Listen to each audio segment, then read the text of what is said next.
Hello, खोलो। तुम यहाँ क्या करने आए हो? दरवाजा खोलो, मैं तुमसे बात किए बगैर नहीं जाऊंगा यहाँ से। जाओ यहाँ से। ड्रामा लगाया हो तुमने। अरे वाह वाह, क्या बात है। आज तो दामाद साहब घर पर ही आ गए आपको हमारे। देखकर बहुत खुशी हुई। एक्चुअली मुझे कुछ खास बात करनी थी आयशा से। दरअसल भाई घर पर नहीं है, इसलिए तुम बाद में आ जाना बात करने के लिए। आयशा, पता नहीं मेहमानों के साथ किस तरह पेश आते हैं। हमारी पहली मुलाकात अच्छी नहीं थी। एहदिनस सिरातल मुस्तकीम। क्या हो गया है भाभी? अब तो करीम से आपकी मुलाकातें होती ही रहेंगी, अभी जाने देना। तुम कौन हो? तुम्हारा नाम क्या है? बिस्मा।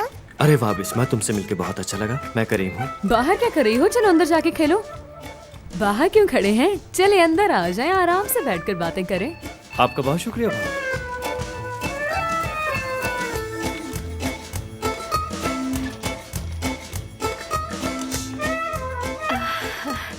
अम्मी नमाज पढ़ी है तो अंदर जाके बात करते हैं।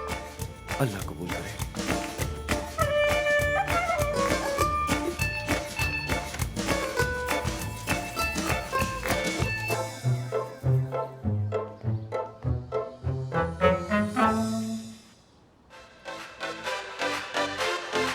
अरे ये तुम क्या कर रही हो? इस तरह अब बाहर कोई भी हमारी बातें नहीं सुनेगा।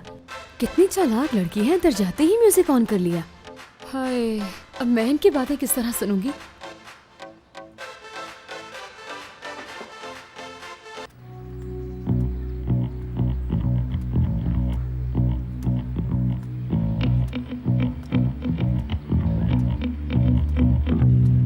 देखो करीम, रिलैक्स हो जाओ आप। कैसे रिलैक्स हो जाओ? देखो मैं जान के ऐसा नहीं कर रही, और मैं तो तुमसे शादी करना भी नहीं चाहती बस हूँ। भी कर दो ये सब ड्रामा कि तुम ऐसा चाहती हो या नहीं चाहती हो। फोन पर तो कह रही थी कि जान मैं तुमसे बहुत मोहब्बत करती हूँ, मिस कर रही थी तुम्हें। अब मुझे ठीक ठीक बताओ कि तुम आखिर चाहती क्या हो मुझसे? कितने चाहिए? क्या हो गया है? किस तरह की बातें कर रहे हो तुम तो हर सिचुएशन से निकल सकते हो ना, तो इससे भी निकल आओ। मेरा पीछा छोड़ दो ठीक तुम। है, तो तुम मेरे बाबा के पास जाओगी, उन्हें सब सच बताओगी और मेरी जो जिल्लत हुई उसे बहाल करोगी मेरे घर में। अगर एतराफ करो तभी मैं तुम्हारा पीछा छोड़ूंगा, वरना नहीं। समझ आई तुम्हें? अब कैसे पीछा छुड़वाऊं इससे?